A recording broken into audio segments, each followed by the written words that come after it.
All right, what's up, ladies and gentlemen? My name is Michael Music. I'm actually in the same room I've been, just different setup going on right now. Today we're reading Faith. So this is kind of just how things happened, right? I spent a whole 5 days kind of on the chapter of desire because I was really trying to get through each page, just like read it all, say my thoughts on it, even read the stories. And that was a little bit exhausting even for me to do. I do want to continue on that path, but ideally the goal of like, this week is to maybe make it more interesting. Maybe I'll keep reading through it, but essentially what I'm saying is like who knows, I may even spend like 5 days diving deep into faith. So it's like each week, you go through a different chapter of Think and Grow Rich, and it becomes a 12-week long program. So that's a potential thought that I'm having. But I guess I'll be thinking about that. So, what I want to do real quick is just introduce myself. My name is Michael Music. I'm currently 22 years old, and I've been really diving deep into this book, Think and Grow Rich, because there's something about it that I've been able to find in it, and this is a different book than any other book I've read because you hear a little bit about it in the business world. Like this book has made more millionaires than any other book out there, and so I kind of just gravitated towards it. Napoleon Hill spent 20 years of his life without compensation, gathering intelligence from the most successful men all over the world, right? The 500 most successful men. And he organized this philosophy for us to read. And so even though he is long gone, or not long gone, but just he's been gone for a little bit. He left this with us, and so it's really cool to dive deep into it. And yeah, that's the story. That's who I am right now.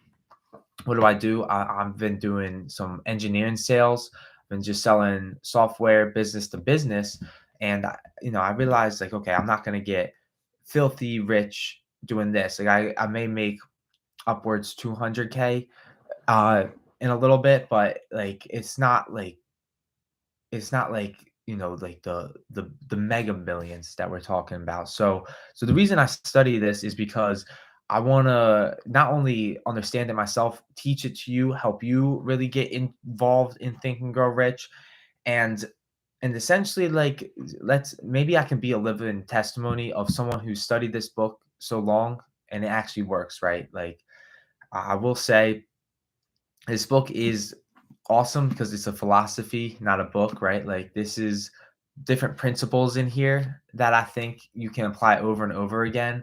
I think the issue with most people is they'll read a book once, put it down, and they'll think to themselves, damn, that shit didn't work, right?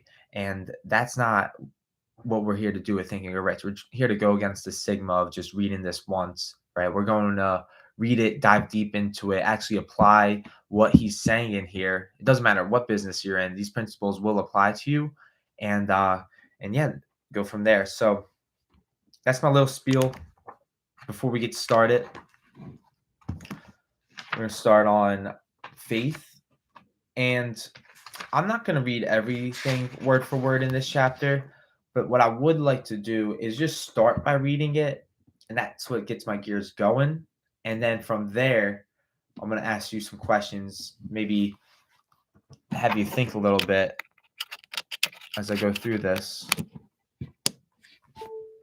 Okay, so we're on chapter 3, faith, visualization, and belief in attainment of desire. All right, so that chapter, visualization of and belief in attainment of desire, right? We just did a whole week, whole 5 days on the chapter of desire, and I just ended off Friday with a little summary about it. So we kind of understand now, like, okay, you really need to become obsessed with your goal, but not only do you have to become obsessed with it, you got to actually believe in it. So that's what we're about to find out here. So Napoleon Hill says, faith is the head chemist of the mind. The head chemist of the mind. When faith is blended with the vibration of thought, the subconscious mind instantly picks up the vibration, translates it into its spiritual equivalent, and transmits it in transmits it to infinite intelligence, as in the case of prayer. So it's saying that faith is a head chemist of the mind, right? Like, what is the mind, right? I had a mentor say that mind is actually movement. It's not a thing. Most people think that the mind is the brain. It's not. Your mind is not the brain more than your fingernail. Then your mind is the fingernail, right? The mind is not something that's physical on you. Mind is movement, and I'll explain that. I'll explain that. I guess what I mean by that. I guess I can't do it right now because it would work better with images. But anyways, moving on. When faith is blended with the vibration of thought, so each thought has a vibration, and when you blend in faith or belief into that, the subconscious mind instantly picks up the vibration, translates it into its spiritual equivalent, and transmits it to infinite intelligence, as in the case of prayer. Okay, so we're going to talk about how to just send a signal right to infinite intelligence right away, right? And it's interesting because there's multiple factors that come into play here. There's a subconscious mind, which is another principle that Napoleon Hill says, and we're talking about vibrations, right? Like, we're instantly just sending it off, and I'm gonna leave it at that for right now because I don't want to get into too much hoorah before we get reading through. But let's keep going because this is such a great chapter. The emotions of faith, love, and sex are the most powerful of all the major positive emotions. When the three are blended, they have the effect of coloring the vibration of thought in such a way that it instantly reaches the subconscious mind, where it is changed into its spiritual equivalent. Okay, so we're talking about, so you gotta understand, right? We're thinking, right? What are thoughts, right? Thoughts are essentially kind of similar to radio waves. If you think about it, like, if you think about your brain as a radio station sending out radio waves, right? That's a good metaphor for what you can imagine thoughts are like. However, these thoughts, I'll tell you this, thought is the fastest thing that can travel. It's faster than the speed of light. It is faster than a radio wave, a blue wave, a gamma wave, an X-ray, all the waves on the light on the spectrum, right? Your thoughts move faster. And there's like, this is definitely provable stuff, right? Like, I can prove it right now. If you were to imagine yourself on Saturn, how fast can you get to Saturn, right? You can just picture pops up on your mind, and you can actually think of yourself instantly being on Saturn, right? Even the speed of light takes a little bit to get there, even though it's very fast, but you can instantly get there just with your thoughts. So that's just one example of how thoughts are, uh, the fastest vibration. And I say this to say, right, we're talking about the effect of coloring the vibration of thought in such a way that it instantly reaches the subconscious mind, where it is changed to its spiritual equivalent. Okay. The only form that induces a response from infinite intelligence. Um, okay, this is good stuff. I'm going to leave it at there. I'm just going to keep reading. Love and faith are psychic, related to the spiritual side of man, and sex is purely biological and related only to the physical. The mixing or blending of these three emotions has the effect of opening a direct line of communication between the finite mind of man and infinite intelligence. So this is a bold statement right here. We're talking about three different emotions, right? Faith, love, and sex. And the mixing or blending of these three emotions has the effect of opening a direct line of communication between the finite thinking mind of man and infinite intelligence, right? So what does that statement mean right there, right? In one sentence, what does that mean?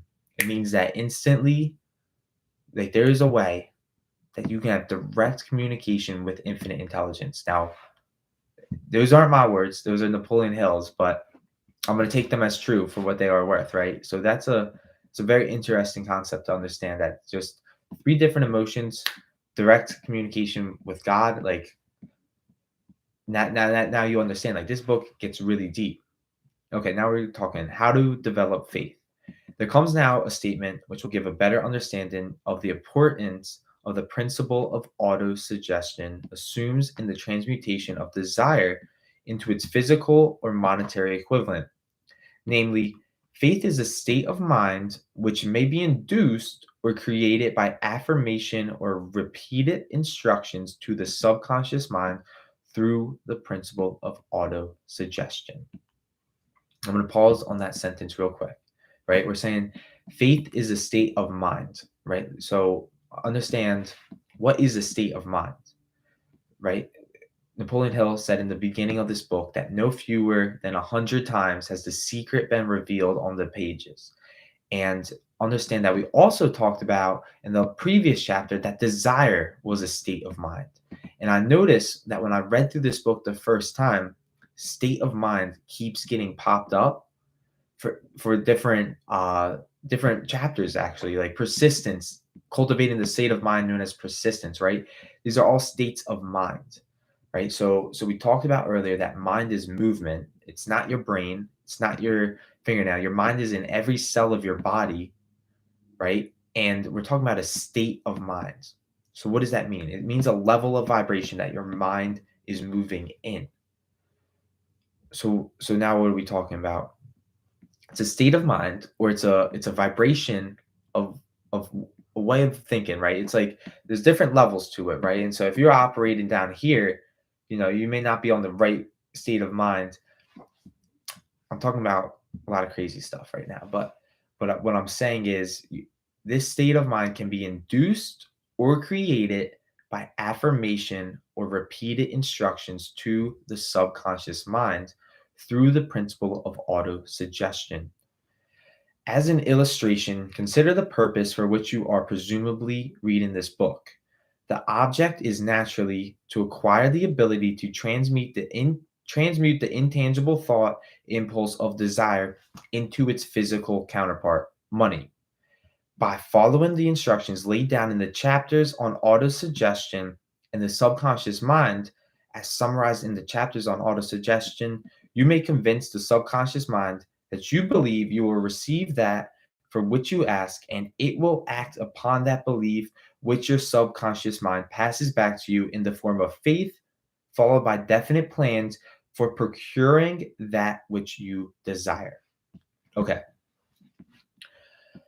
So we're going to get into a chapter next called autosuggestion. And this chapter is really brief and small. This chapter on autosuggestion, it gets right to the point. It gives you instructions to follow. And in that chapter, Napoleon Hill says that it's really the core principle or law of this philosophy.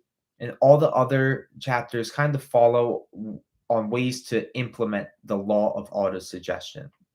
So I say that to say that autosuggestion is like automatic thoughts going from your conscious mind to your subconscious mind. And you may utilize this law to convince your subconscious mind that you believe that you will receive that which you ask for. Okay?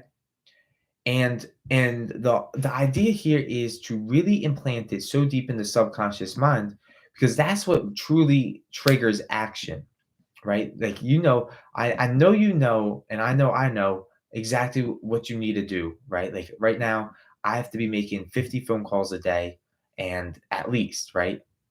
But am I doing that?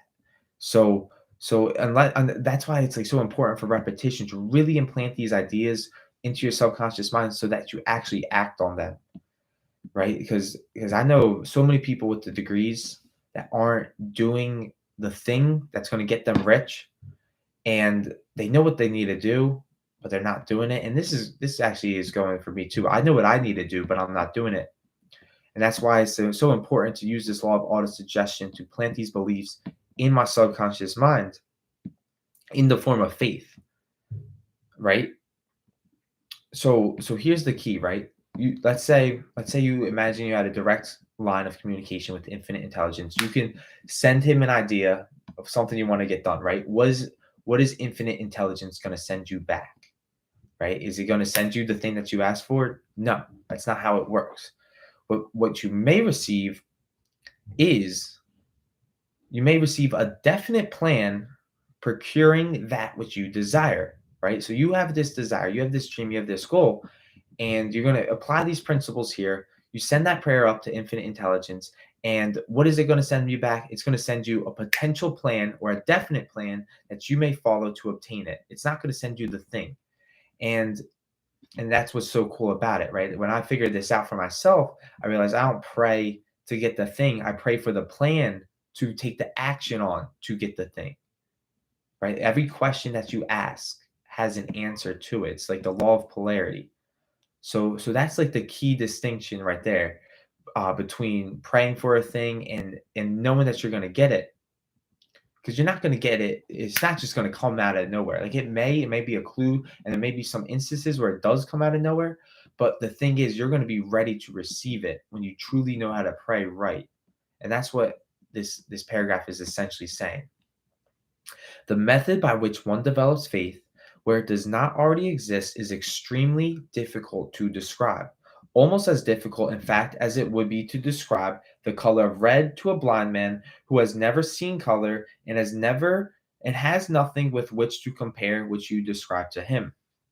Faith is a state of mind, here's that state of mind again, which you may develop at will after you have mastered the 13 principles, because it is a state of mind which develops voluntarily through application and use of these principles. All right, so we're talking about developing a state of mind. All right, so what does developing a state of mind mean? Truthfully, I hope you were able to answer that, because I don't know exactly what developing a state of mind means to the point where I can explain it efficiently to you. But I do know that it will develop voluntarily through application and use of these principles. So I'm going to absolutely study these principles to my core, use them, and at least if I've taken Napoleon Hill's word for truth, then it will develop voluntarily. We're going to develop the state of mind known as faith. Now, here's the key. Here's the reason why I'm reading this book a second time right now. Repetition of affirmation of orders to your subconscious mind is the only known method of voluntarily development of the emotion of faith. So, repetition of affirmation of orders to your subconscious mind is the only known method of voluntarily development of the emotion of faith. Perhaps the meaning may be made clear through the following explanation as to the way men sometimes become criminals. Stated in words of a famous criminologist, when men first come in contact to crime, they abhor it. They remain in contact with crime for a time. They become accustomed to it and endure it. If they remain in contact with it long enough, they finally embrace it and become influenced by it. So this is the equivalent of saying that any impulse of thought, which is repeatedly passed onto the subconscious mind, is finally accepted and acted upon by the subconscious mind, which proceeds to translate that impulse into its physical equivalent by the most practical procedure available. Okay, so we're gonna talk about this. We're talking about crime, right? You heard the story, right? Someone at first they're like, "Oh my God, like doing something so criminal. I would never do it. I'm so against it." They do it once, they do it twice, they do it a third time. They start like, "Okay, it's not as bad the third time. It's not as bad the fourth time. It's actually getting better." They keep doing it, they keep stealing, and next thing you know, they actually enjoy doing crime, right? It's actually a part of their nature. So that's what he's saying, that the equivalent of this is saying that an impulse of thought, right? You might have an X idea come into your Y conditioned mind, right? This like different idea comes in, and at first it's like uncomfortable, right? But repeatedly passed on to your subconscious mind, it's finally accepted and acted upon by your subconscious mind, which proceeds to translate that impulse into its physical equivalent by the most practical procedure available. So we're talking about just laws here. Like, just keep repeating that desire, like that goal card that we talked about in the last 5 episodes, right? You can actually literally plant that idea through this tool right here, right? This is like, think about your mind is the earth, and this is your gardening tool, whatever it is. I'm not a farmer or a gardener, so I wouldn't know the best terminology, but you are using this tool right here to plant this idea of desire that we covered in chapter right before this. It's actually chapter 2, into your subconscious mind, which is related to the earth. And your subconscious mind will then proceed to translate it into its physical equivalent by the most practical procedure available. In connection with this, consider again the statement: all thoughts which have been emotionalized, given feeling, and mixed with faith begin immediately to translate themselves into their physical equivalent or counterpart. Okay, so what is he saying here? The emotions or the feeling portion of thoughts are the factors which give vitality, life, and action. Now, the emotions of faith, love, and sex, when mixed with any thought impulse, give it greater action than though any of these emotions can do singly. Okay, so here's the deal, right? Everyone thinks, right? Everyone comes up with these ideas once in a while, or I hope everyone does. I know I do, right? So I'll just say, like, from my perspective, I come up with all these ideas, and the secret that Napoleon Hill is saying here is you want to mix this emotion with the thoughts, right? And what emotion am I mixing with? Right? The three most powerful emotions are faith, love, and sex. So you mix these with the thought that you have of the desire that you want, and it will just speed up the vibration, right? Like, that's what we're essentially doing. These are words that are essentially speeding up the vibration, and it will cause you to go into action much faster than just plain unemotional words can do singly. So basically, there's this thing, it's called the feeling is a secret, and it was said by Neville Goddard. And the idea is that you want to feel yourself in the state of the wish fulfilled. And so I won't go on that whole trail right now, but it's key that you really mix like this idea of feeling with your desire, or else it's just gonna be like like saying these words that are essentially kind of meaningless. All right, so I'm gonna end it. I'm gonna pause it right there because I just kind of want to do 20 minutes intro and reading and 10 minutes of just thoughts. So what I'm thinking, just like a little off topic, I think I'm gonna do faith, just 5 days this week. Ask you some questions now, and I really want to review those 2 pages that we just dove into. So, first page, what I thought was interesting was just saying that faith was the head chemist of the mind. Like, we usually associate having faith with some type of religion, and it's like, ah, shit. Like, I don't want to talk about faith again. Like I already went through CCD, and that stuff was boring. Like, I don't want to talk about this stuff again, right? And it's kind of like a difference between religion and faith. I'm not dishing on religion. I'm just saying, for me, growing up, it wasn't the most enticing thing to learn. I'll say that.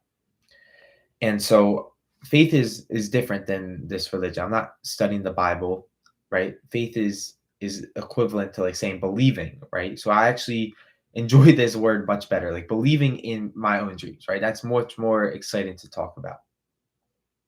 So I thought it was interesting that, we're talking about things like faith is the chemist of the mind, right? Like, what does that mean? Faith is a chemist of the mind.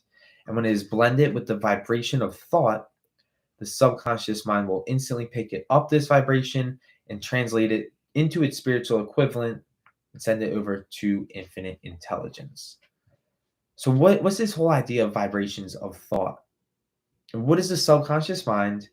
And how does it just pick up this vibration and just send it to infinite intelligence? And like, where is infinite intelligence, right? Like, we're asking some deep questions here. And then we talked about the three most powerful emotions, which include faith, love, and sex. And he's saying that when they are blended, they have the effect of coloring the vibration of thought in such a way that it will instantly reach the subconscious mind. And then off it goes to wherever it needs to go. So I just thought it was interesting looking at faith that way, as more so like believing, right, rather than uh religion in that sense. I thought this was a great way of putting faith in terms of scientific terms, right? Like, this is essentially a scientific book. And yeah, we talk about philosophy and all this stuff, but like, this is like laws of nature that we're talking about here. And now moving forward, we're talking about how to develop faith, right? And he's saying that there's one method which may induce faith, right? So I want to pause real quick before I say the method. This is where the next key part where Napoleon Hill brings up that faith is a state of mind. It may be induced or created. So faith is a state of mind. What is a state of mind? What is a state of mind known as faith? What does it mean that it may be induced or created? And he's saying that it's created by affirmation or repeated instructions to the subconscious mind through the principle of auto suggestion. All right. So repeat it, repetitive. That's why am I reading this book a second time? Because you got to get the reps in, right? You don't just go to the gym, do a bench workout once and understand that you're going to get huge, right? You got to get the reps in. You got to keep going back to that bench press, doing it over and over again. Right. So it's like we're planting these instructions of this tool into our subconscious mind through repetition. And you likewise develop faith through repetition of repeating thoughts of, okay, I'm going to do this. I'm going to do this. I'm going to do this. Boom. Finally, you get triggered and you do it. All right. What else? What else did you learn and did you like from this?